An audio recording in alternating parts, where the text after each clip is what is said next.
எதுவுமே கிடையாது. நான் ஓடுறதே வந்து அதிசயமான ஒரு விஷயம். நிறைய பேர் பார்த்தீங்கன்னா ஃபிசிக்கல் முடியும் போது நான் 15 மார்க் போட்டுருவேன். நிறைய பேர் கேட்குறாங்க, என்னன்னா அவர் எப்படி தாண்டியிருப்பாரு, அவர் எப்படி குதிச்சிருப்பாரு.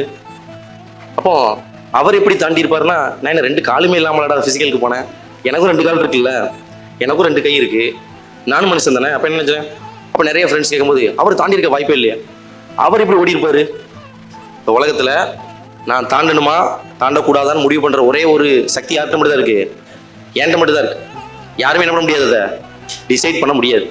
இது எல்லாருக்குமே பொருந்தும்.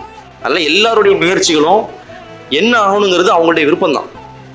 நிறைய பேர் அட்வைஸும் பண்ணாங்க, நல்ல ஒரு சர்வீசஸ் குரூப் சர்வீஸ் தான் வாங்கி போக வேண்டியது அப்படின்னாங்க. பட் எனக்கு கொஞ்சம் விருப்பம், அவ்வளோதான். நமக்கு விருப்பமான ஒரு தொழிலை வந்து பண்ணணும்னு ஒரு ஆர்வம், அதிலே தான் நின்னேன். அப்போது இந்த டைம் வந்து நான் எதிர்பார்த்தது தான், ஒரு முதல் ரேங்க் எடுக்கணும் அப்படின்னு. அப்போ சார் வந்து ரிசல்ட் பார்த்த உடனே கூப்பிட்டாங்க. அப்போ 3rd ரேங்க் எடுத்திருக்கீங்க அப்படின்ட்டு கேட்கும்போது சார் தான் சொன்னேன், என்னென்னா சார் 1ஆம் ரேங்க் எடுக்கணும் தான் சார் ஆசைப்பட்டேன், அது எடுக்க முடியல, எனக்கு தான் கஷ்டமாக இருக்குது. அப்போ சார் எனக்கு கேட்கவும் மனசில் அதே தான் ஓடிட்டே இருக்குது. அவர் கேட்குறாரு, எப்படி சந்தோஷமாக இருக்கா, அது இருக்காங்க, வாய் மட்டும் சொல்லுது சந்தோஷமாக இருக்கேன் சார், ரொம்ப ஹாப்பியாக இருக்குது சார். ஆனால் உண்மையாக ஓடிட்டு இருக்குன்னா 1ஆம் ரேங்க் எடுக்கணும்னு ஆசைப்பட்டமே, அதை ஒருத்தர் எடுத்துருக்கானே. அப்போ இன்னைக்கு கட் ஆஃப் பார்த்தீங்கன்னா 91 ஸ்டேட் ஃபர்ஸ்ட் எடுத்திருக்காரு ஒருத்தர், 91 மார்க் எடுத்திருக்காரு. கட் ஆஃபே பார்த்தீங்கன்னா 85 மார்க் தாலுக்கு ஃபிக்ஸ் பண்ணியிருக்காங்க, 84.5 மார்க் ஏஆர், 84 டிஎஸ்பி, ஸ்பெஷல் போலீஸ்க்கு 84 மார்க் என்ன பண்ணியிருக்காங்க டார்கெட், அதான் ஃபிக்ஸ் பண்ணியிருக்காங்க. அப்போ இந்த அளவுக்கு கட் ஆஃப் உயருது அப்படின்னா படிக்கக்கூடியவங்களோட ரேட் வந்து என்ன ஆச்சுன்னா இன்க்ரீஸ் ஆக ஆரம்பிச்சிச்சு. புரியுதுங்களா? அதனால் வேலை வாய்ப்பை பொறுத்த வரைக்கும் இன்றைக்கி நிறைய டிரான்ஸ்பரண்டான வெளிப்படைத்தன்மைகள் நிறைய இருக்குது. அதனால் எக்ஸாமினேஷன் வந்து ப்ரிப்பேர் பண்ணுங்க, உங்களுக்கு என்ன வேணுங்கிறது நீங்கள் நினச்சிக்கோங்க, சரிங்களா? அதனால் நிறைய பேர் படிச்சுட்டு இருப்பீங்க, மாணவர்கள், ஸ்டூடெண்ட்டு.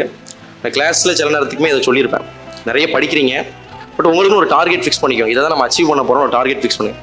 ஹை லெவலில் என்ன பண்ணுங்கள், டார்கெட்டை ஃபிக்ஸ் பண்ணுங்கள். அன்றைக்கி நான் அந்த 3rd ரேங்க் வாங்கியிருக்கும் போது எனக்கு கஷ்டமாக இருந்த விஷயம்னா, ஒவ்வொருத்தருக்கும் ஒவ்வொரு விஷயம் இருக்கும். 3rd எடுத்தவனுக்கு ஃபஸ்ட்டையும் எடுக்க முடியலன்னு இருக்கும், 50வது ரேங்க் எடுத்தவங்களுக்கு மொதல் 3rd வந்துருக்கலான்னு இருக்கும், வேலையே கிடைக்கலன்னா வேலையாவது கிடச்சிருந்துருக்கலாமேன்னு இருக்கும். அப்போ ஒவ்வொருத்தருக்கும் அது மாறிட்டே இருக்கும். அப்போ அடால்ஃப் ஹிட்லர் ஒரு பொன்மொழி அன்றைக்கி பார்த்தேன், அந்த ரிசல்ட் வந்து அன்றைக்கி. அதில் அவர் என்ன சொல்கிறாருன்னா, நீ எதிர்பார்த்த ஒரு விஷயத்தை எதிர்பார்த்த நேரத்தில் உன்னால் செய்ய முடியவில்லை என்றால் அதற்கு பிறகு எத்தனை முறை நீ போராடி அதை வெற்றி பெற்றாலும் அது உனக்கு தோல்விதான் அப்படிங்கிறார். நீ ஒரு விஷயத்தை எதிர்பார்க்குற, அந்த விஷயத்தை செய்யணும்னு நினைக்கிற, காலம் தாழ்த்தி பின்னாடி போய் செஞ்சு ரொம்ப வருஷம் ஆனதுக்கப்புறம் அதை நீ வெற்றி எடுக்க முடியாது அப்படிங்கிற. ஸோ காலம் ரொம்ப முக்கியமானது. ஸோ பருவத்தையே பயிர் செய்கிற மாதிரி கரெக்டான இடத்துல படிங்க, உங்கள் நண்பர்களோட ஷேர் பண்ணி படிங்க. அச்சீவ்மெண்ட்டுங்கிறதெல்லாம் பெரிய லெவல்லலாம் யாருமே பண்ண முடியாது, எல்லாருமே சாதாரண நிலையிலேருந்து வர்றவங்க தான். நல்லா அச்சீவ்மெண்ட்லாம் ஒன்றும் கிடையாது. நீங்கள் ஒரு இலக்கு ஃபிக்ஸ் பண்ணிக்கோங்க, ஏதாவது ஒரு எக்ஸாம், ஏதாவது ஒரு வேலைக்கு போகணும், அதில் ஒரு டாப்பராக இருக்கணும் அப்படின்னு சொல்லிட்டு என்ன பண்ணுங்கள், பிளான் பண்ணுங்கள். அப்படி ஒரு டார்கெட் பண்ணிங்கன்னா தான் என்ன பண்ண முடியும், உங்களால் அந்த இலக்குக்குள்ளே அடைய முடியும்.